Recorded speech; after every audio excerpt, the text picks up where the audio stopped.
Hello, नमस्कार, welcome you all. फिर से स्वागत है आप सभी का इस यूट्यूब चैनल पर। हम पढ़ रहे थे व्यापार चक्र के सिद्धांत। उसमें हमने 2-3 थ्योरी देख ली थी। मनोवैज्ञानिक सिद्धांत, उसके बाद हमने देखा मौद्रिक सिद्धांत और अतिनिवेश सिद्धांत।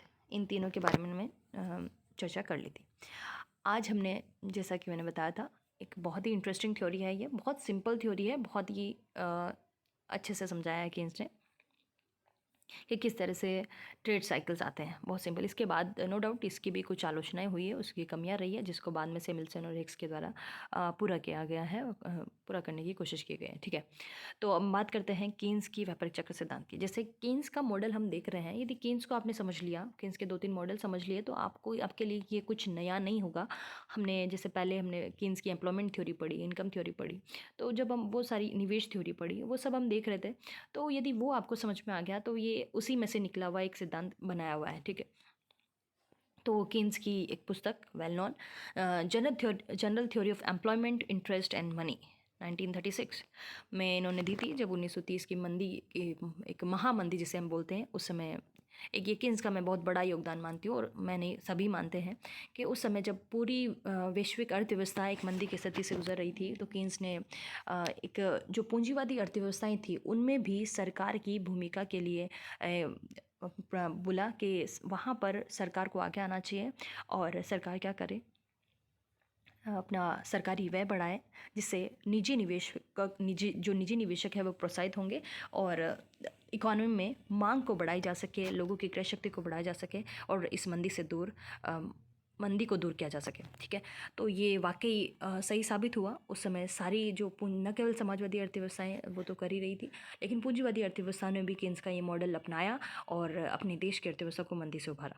तो आज भी जब हम ऐसी स्थिति देख रहे हैं, जैसे चाहे कोविड इसका कारण हो या कोई दूसरा भी, आज भी ये थ्योरी इनकी एप्लीकेबल है कि सरकार की एक बहुत बड़ी भूमिका है। सरकार ऐसी स्थिति में, जब इकोनॉमी में मंदी की स्थिति हो, तो सरकार आगे आए, अपना व्यय बढ़ाए, चाहे पूंजीगत वस्तुओं पे बढ़ाए, जो भी है इंफ्रास्ट्रक्चर प्रोजेक्ट उन पर व्यय करे। जैसा कि आपने इस बजट में भी देखा, कोशिश की गई है कि जो अवसंरचनात्मक जो निवेश है उसको बढ़ाया जाए, जिससे क्या होगा, उत्पादन, रोजगार, इसमें वृद्धि होगी और इकोनॉमी को मंदी से निकाला जा सके। ठीक है, तो चलो अब ये सारी बात हो गई। अब हम बात करते हैं कीन्स की व्यापार चक्र सिद्धांत की। स्पेसिफिक रूप से व्यापार चक्र के संबंध में कीन्स का क्या कहना है।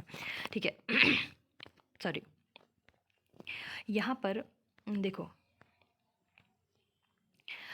कीन्स ने बोला कि आर्थिक उतार चढ़ाव, आय, रोजगार, इनमें जो उतार चढ़ाव हो रहे हैं, उनका जो कारण है वो उन्होंने एग्रीगेट डिमांड को माना कि अल्पकाल में राष्ट्रीय आय, उत्पादन, रोजगार का जो स्तर है वो किस पर निर्भर कर रहा है, एग्रीगेट डिमांड पे, समग्र मांग पर निर्भर कर रहा है। तो समग्र मांग पर निर्भर कर रहा है। यदि समग्र मांग अधिक है तो क्या होगा, मांग अधिक होने से अब अधिक श्रमिक, अधिक भौतिक साधन, जो फैक्टर्स ऑफ प्रोडक्शन, उनकी भी मांग अधिक होगी, जिससे क्या होगा, रोजगार भी बढ़ेगा, उत्पादन भी बढ़ेगा, राष्ट्रीय आय भी बढ़ेगी। ठीक है, और यदि समस्त मांग कम है, कम मात्रा में वस्तुएं लाभ से बेची जा सकेगी, मतलब मांग ही कम है, तो लाभ भी कम होगा, निवेश भी कम होगा, जो फैक्टर्स ऑफ प्रोडक्शन है, उत्पादन के साधन है, उनकी डिमांड कम होगी, जिससे रोजगार भी कम होगा, उत्पादन भी कम होगा, और हमें एक मंदी की स्थिति देखने को मिलेगी। इसलिए उद्यमी कम मात्रा में वस्तुओं का उत्पादन करेंगे, जिसके फलस्वरूप श्रमिक पूंजी जैसे साधनों का कम प्रयोग होगा। इसका परिणाम ये होगा कि देश में बेरोजगारी फैल जाएगी। ठीक है, तो कीन्स ने सिंपल रूप में हम बताएं तो कीन्स ने क्या बताया, जो राष्ट्रीय आय, उत्पादन, रोजगार है, ये किस पर निर्भर कर रहे हैं, समस्त मांग पे। और समस्त मांग में फ्लक्चुएशन किस कारण से हो रहे हैं, समस्त मांग में फ्लक्चुएशन के कारण ही, समस्त मांग में फ्लक्चुएशन क्या होता है वो हम देखेंगे। समस्त मांग में फ्लक्चुएशन के कारण ही हमें आर्थिक उतार चढ़ाव देखने को मिल रही है। समस्त मांग जितनी अधिक होगी, या एग्रीगेट मांग या समग्र मांग इसको बोलते हैं, जितनी अधिक होगी, राष्ट्रीय आय, उत्पादन, रोजगार का स्तर उतना ही ऊंचा होगा, और ये जितनी कम होगी, राष्ट्रीय आय, उत्पादन, रोजगार का स्तर उतना ही न्यून होगा। जिससे कि कीन्स ने बताया था इफेक्टिव एग्रीगेट डिमांड या प्रभावी समग्र मांग, इसके बारे में हमने चर्चा कर ली थी। समस्त मांग के घटने बढ़ने से आय, उत्पादन, रोजगार में भी कमी या वृद्धि हो जाएगी। इसलिए आर्थिक उतार चढ़ाव समस्त समर्थ मांग के घटने बढ़ने के कारण होते हैं। जो मेन जो कारण माना है कीन्स ने, वो फ्लक्चुएशन इन एग्रीगेट डिमांड माना। Fluctuation in economic activities are due to the fluctuation in aggregate effective demand. ठीक है, समग्र मांग में जो घटत बढ़त हो रही है, उतार चढ़ाव हो रहा है, उसके कारण हमें आर्थिक उतार चढ़ाव देखने को मिल रहे हैं। ठीक है, अब हम बात करते हैं कि अब प्रश्न आए भाई एग्रीगेट डिमांड में क्यों चेंजेस हो रहे हैं आर्थिक उतार चढ़ाव में। सॉरी, आर्थिक उतार चढ़ाव तो हो रहे हैं किसी कारण, एग्रीगेट डिमांड में उतार चढ़ाव के कारण, लेकिन एग्रीगेट डिमांड या समग्र मांग में उतार चढ़ाव क्यों हमें देखने को मिलते हैं। इसके लिए हमें थोड़ा कीन्स का मॉडल याद करना पड़ेगा। कीन्स के मॉडल में हमने क्या देखा था, एग्रीगेट डिमांड क्या है, C+I मेजरली, बाद में और हम इसको जोड़ सकते हैं, उपभोग मांग और निवेश मांग। कीन्स ने यहाँ पर बोला कि जो उपभोग मांग है, यानी जो उपभोक्ता वस्तुओं की मांग है, वो शॉर्ट टर्म में स्थिर रहती है, क्योंकि ये उपभोग प्रवृत्ति पर निर्भर करती है, जिससे हमने बात की थी MPC FPC। ठीक है, तो ये शॉर्ट टर्म में स्थिर रहती है। तो जो सारा का सारा फोकस जो कीन्स का था वो निवेश मांग पे था, इन्वेस्टमेंट पे था। अब निवेश को भी अब तो इन्होंने बोला कि निवेश में परिवर्तन है जो एग्रीगेट डिमांड में परिवर्तन ला रहा है। ठीक है, यहाँ पर देखो कीन्स ने निवेश पे बहुत ज़्यादा फोकस किया है, इन्वेस्टमेंट पे। निवेश में परिवर्तन के कारण एग्रीगेट डिमांड में परिवर्तन आ रहा है। अब निवेश किस पर निर्भर कर रहा है, जब हम बात कर रहे हैं एग्रीगेट डिमांड में परिवर्तन हो रहा है निवेश में परिवर्तन के कारण, और निवेश में जो परिवर्तन है वो किसके कारण हो रहा है, निवेश। अब ये देखने के लिए हम देखेंगे कि निवेश किस पे निर्भर करता है, रेट ऑफ इंटरेस्ट पे और MEC पे, जैसा कि कीन्स की थ्योरी में हमने देखा था, निवेश की थ्योरी में भी हमने पढ़ लिया है, ब्याज की दर और मार्जिनल इफिशिएंसी ऑफ कैपिटल या पूंजी की सीमांत उत्पादकता पर। पूंजी की सीमांत उत्पादकता क्या मतलब है, निवेश से प्रत्याशित लाभ की दर, हम जो भी निवेश कर रहे हैं उससे हम कितनी लाभ की प्रत्याशा कर रहे हैं, वो क्या है, पूंजी की सीमांत उत्पादकता। अब इन दोनों फैक्टर में से भी कीन्स ने बोला कि रेट ऑफ इंटरेस्ट क्या है, शॉर्ट टर्म में उतना फ्लक्चुएट नहीं होता, वो भी कांस्टेंट होता है। तो सारा का सारा जो दारोमदार है वो किस पर आ जाता है, MEC पर या मार्जिनल इफिशिएंसी ऑफ कैपिटल, पूंजी की सीमांत उत्पादकता पर। कीन्स का जो मेन फोकस था वो पूंजी की सीमांत उत्पादकता पर रहा है, लाभ की प्रत्याशित दर पर, निवेश से प्रत्याशित लाभ दर जो। अब देखो यहाँ पर फिर यहाँ बात करते हैं कि भाई MEC में फ्लक्चुएशन के कारण अब निवेश में परिवर्तन हो रहा है, और निवेश में परिवर्तन के कारण हमें एग्रीगेट डिमांड में परिवर्तन देखने को मिल रहा है। एग्रीगेट डिमांड में जो परिवर्तन हो रहा है उसके कारण हमारी आर्थिक उतार चढ़ाव या व्यापार चक्र हमें देखने को मिलते हैं।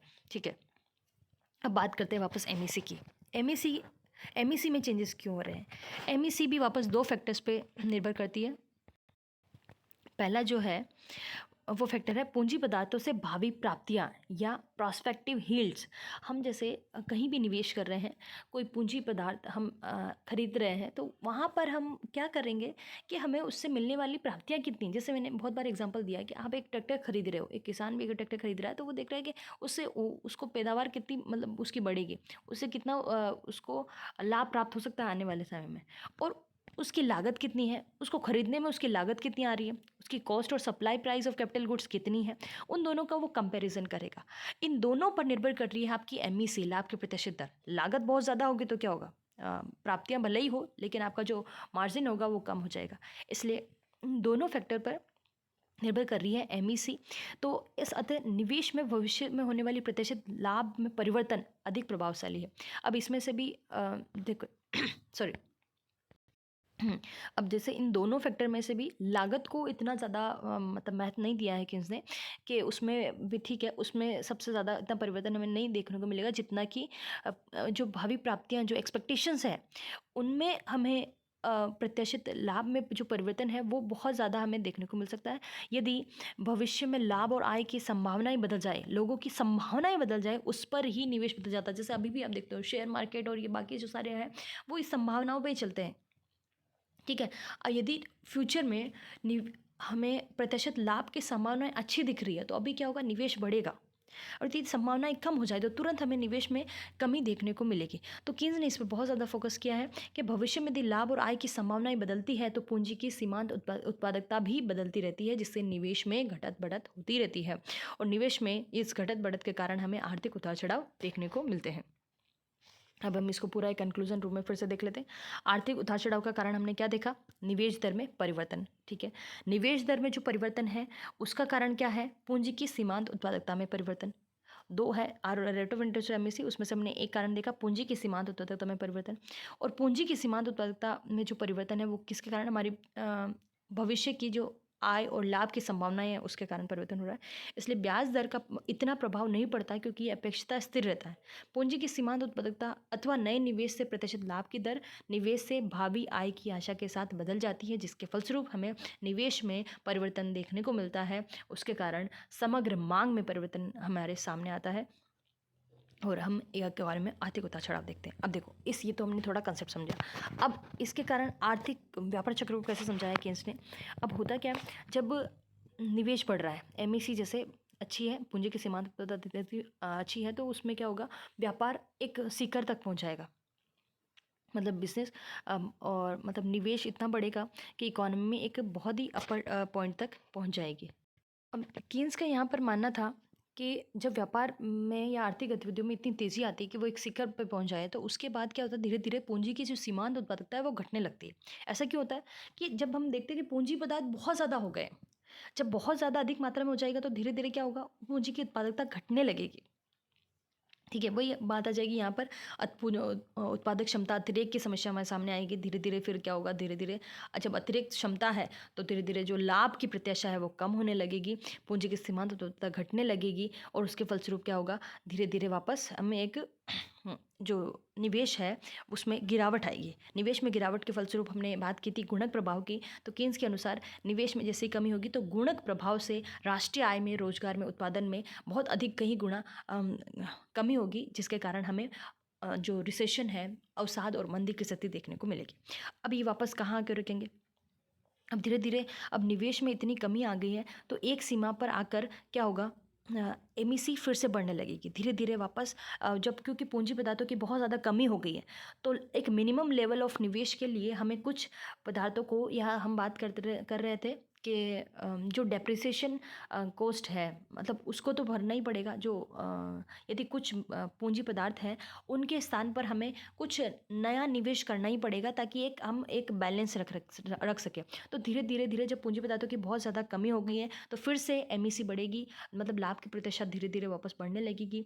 मतलब एमईसी बढ़ने के कारण वापस निवेश बढ़ेगा, रोजगार बढ़ेंगे और गुणक प्रभाव से वापस राष्ट्रीय आय, उत्पादन, रोजगार में वृद्धि देखने को मिलेगी, जिससे इकोनॉमी में फिर से रिकवरी हमें देखने को मिलेगी। ठीक है, तो ठीक है, ये केन्स ने इस तरह से व्यापार चक्रों को एक्सप्लेन किया। एक बार फिर से देख लो, तो जब एमईसी बढ़ रही है, मतलब पूंजी की सीमांत उत्पादकता या लाभ की प्रत्याशा बढ़ रही है, तो निवेश बढ़ेगा और हम एक बूम की स्थिति में आ जाएंगे, एक समृद्धि की स्थिति में देखेंगे। और फिर धीरे धीरे उस स्थिति में जब उत्पादन अतिरेक की क्षमता बहुत ज़्यादा बढ़ गई, समृद्धि के समय उत्पादन माल के भंडार बहुत ज़्यादा हो गए, तो इससे क्या होगा, पूंजी पदार्थों की जो डिमांड है वो कम हो जाएगी, क्योंकि जो एमईसी है, लाभ की प्रतिशत कम होने लगेगी और धीरे धीरे सीमांत उत्पादकता, पूंजी की सीमांत उत्पादकता घटने के कारण निवेश में कमी आएगी और मंदी की स्थिति में हम आ जाएंगे। अब एक समय ऐसा आएगा कि सारे पूंजी पदार्थ मतलब उनमें घिसावट हो चुकी है, तो उनको वापस रिप्लेसमेंट करने की ज़रूरत होगी। अब जो हमारा अतिरिक्त क्षमता थी वो भी खत्म हो गई, तो एमईसी बढ़ेगी, फिर से निवेश बढ़ेगा और हम वापस रिवाइवल की फेज़ में आ जाएंगे। अब यहाँ पर हम कंक्लूजन में देखें तो केन्स का जो व्यापारिक चक्र सिद्धांत है उसकी कौन कौन सी मुख्य बातें हैं। पहला, फर्स्ट पॉइंट है, व्यापारिक चक्र निवेश की दर की में उतार चढ़ाव पर निर्भर कर रहा है। ये हमने कंक्लूजन निकाला। जो ट्रेड साइकिल है, जो मेन फोकस है केन्स का, वो क्या है, निवेश में उतार चढ़ाव के कारण, क्योंकि हम एग्रीगेट डिमांड में भी फोकस कर रहे हैं, निवेश में एमईसी के कारण भी निवेश में परिवर्तन हो रहा है। तो मेन जो फोकस है वो है निवेश में परिवर्तन के कारण आर्थिक उतार चढ़ाव आ रहे हैं। निवेश दर में उतार चढ़ाव पूंजी की सीमांत उत्पादकता में परिवर्तन के कारण हो रहे हैं। और पूंजी की सीमांत उत्पादकता में जो उतार चढ़ाव है उसके दो कारण बताए हैं, निवेश से प्रत्याशित लाभ में जो परिवर्तन है और पूंजी पदार्थों की प्रतिस्थापन लागत या पूर्ति कीमत में परिवर्तन के कारण एमईसी में परिवर्तन आ रहा है। ठीक है, ये पूरा आपका एक केन्स का मॉडल पूरा हुआ। अब यहाँ पर भी केन्स की कुछ आलोचनाएं हुई है और वो जेन्युइन आलोचनाएं। जो सबसे बड़ी आलोचना केन्स की है और वो सही है, वो ये है कि केन्स ने यहाँ पर केवल गुणक प्रभाव को ही लिया है व्यापार चक्र को समझाते हुए। केन्स ने क्योंकि अपनी पूरी थ्योरी में त्वरक प्रभाव की उपेक्षा की। अब त्वरक प्रभाव क्या होता है, जैसे हमने गुणक की बात की थी, गुणक क्या है, निवेश में वृद्धि होने पर आपकी जो आय है उसमें कई गुना वृद्धि होती है, ये तो गुणक प्रभाव है। लेकिन ये तो केन्स ने एक्सप्लेन किया, लेकिन होता क्या है, जब आय में वृद्धि हो रही है, आय में वृद्धि होने के फलस्वरूप कंजम्पशन भी बढ़ेगा, कंजम्पशन बढ़ने के फलस्वरूप जब कंजप्शन बढ़ेगा तो उपभोक्ता वस्तु की मांग बढ़ेगी, तो ये भी क्या करेगा, इससे भी पूंजी पदार्थों की मांग बढ़ेगी और निवेश बढ़ेगा। तो इस प्रभाव को केन्स ने एक्सप्लेन नहीं किया है। कहने का मतलब ये है कि केन्स ने तो ये तो बताया कि निवेश के बढ़ने पर आय बढ़ेगी, इतना ही बताया, लेकिन आय बढ़ने से भी निवेश बढ़ेगा ये केन्स ने एक्सप्लेन नहीं किया। तो ये तो है गुणक प्रभाव और ये है त्वरक प्रभाव, ठीक है। तो दोनों को जब हम साथ में देखें, change in y upon change in i, ये तो आपका गुणक है, और change in i due to change in y, या इसको हम सी भी बोलते हैं, कंजम्पशन या उपभोग में परिवर्तन होने से निवेश में जो परिवर्तन हो रहा है उसको हम त्वरक बोल रहे हैं, ठीक है। उसकी केन्स ने यहाँ पर उसको मतलब त्वरक प्रभाव को यहाँ पर इंक्लूड नहीं किया है, ठीक है। Multiply does not explain the cumulative effect of upward and downward swings, दोनों को एक साथ सिर्फ गुणक प्रभाव से हम नहीं समझा सकते, ठीक है। तो ये एक बहुत बड़ी केन्स की सिद्धांत की आलोचनाएं थी। ऐसे और भी छोटी मोटी आलोचनाएं हैं जो यहाँ पर लिखी हुई है कि एक अलग सिद्धांत नहीं है, केवल मंदी का सिद्धांत मात्र है, क्योंकि उस टाइम देखो ये बात ठीक है, क्योंकि किसी ने उस समय मंदी की स्थिति तो थी 1930 में, तो उसके आसपास, तो केन्स ने मेनली जो मंदी पे ही फोकस करके अपना सिद्धांत दिया था। पर ऐसा नहीं कि ये बाकी जगह अप्लाई नहीं होता है, हम कर सकते हैं इसको। पूंजी की सीमांत क्षमता में घटत बढ़त को व्यापार चक्रों का प्रमुख कारण बताया, जबकि व्यापार चक्रों पर अन्य घटक भी प्रभावित करते हैं, जैसे हमने बाकी दूसरे घटक भी देखे। ये सिद्धांत पूरा तो देखो, कोई सिद्धांत पूरा तो हो नहीं सकता, बहुत सारे फैक्टर हैं, पर ठीक है। अगला जो पॉइंट है, स्वतंत्र व्यापार नीति के समर्थक केंद्र की सरकारी हस्तक्षेप की नीति का विरोध करते हैं। अब जो फ्री ट्रेड, बिल्कुल जो फ्री ट्रेड पॉलिसी वाले जो हैं वो बोलते हैं कि सरकार का हस्तक्षेप नहीं होना चाहिए, इससे थोड़ा इंटरफेरेंस बढ़ जाता है। तो ये भी थोड़ा इसका क्रिटिसिज्म आना है। सस्ते साख नीति से देव आर्थिक संकट का उपचार नहीं, ये कहीं बार साख का अनावश्यक विस्तार कर सट्टेबाजी आर्थिक स्थिरता का कारण भी बनती है। तो पूंजी की सीमांत तक प्रभावित करने मनोवैज्ञानिक तत्वों पर अधिक जोर दिया है, मनोवैज्ञानिक तत्वों का विश्लेषण नहीं किया। जो वो कौन से ऐसे मनोवैज्ञानिक फैक्टर हैं, ये भी ठीक है। एमईसी ऐसे कौन से साइकोलॉजिकल फैक्टर से प्रभावित हो रही है जिसके कारण लोगों की लाभ प्रत्याशा बढ़ रही है, उसका विस्तार से इन्होंने उल्लेख नहीं किया है, ठीक है। त्वरक का तो हमने देख लिया। तो ये छोटी बड़ी कुछ इसकी आलोचनाएं हैं वो आप देख लीजिएगा। ये आपका पूरा हुआ केन्स का व्यापारिक चक्र सिद्धांत। बहुत ही ईजी है, थोड़ा ध्यान से पढ़िएगा और बहुत ही इंटरेस्टिंग है, ठीक है। अगला हम देखेंगे सैमुएल्सन मॉडल, उसके बाद हिक्स का, ठीक है। तब तक पढ़ते रहिए, स्वस्थ रहिए, ध्यान रखिए अपना।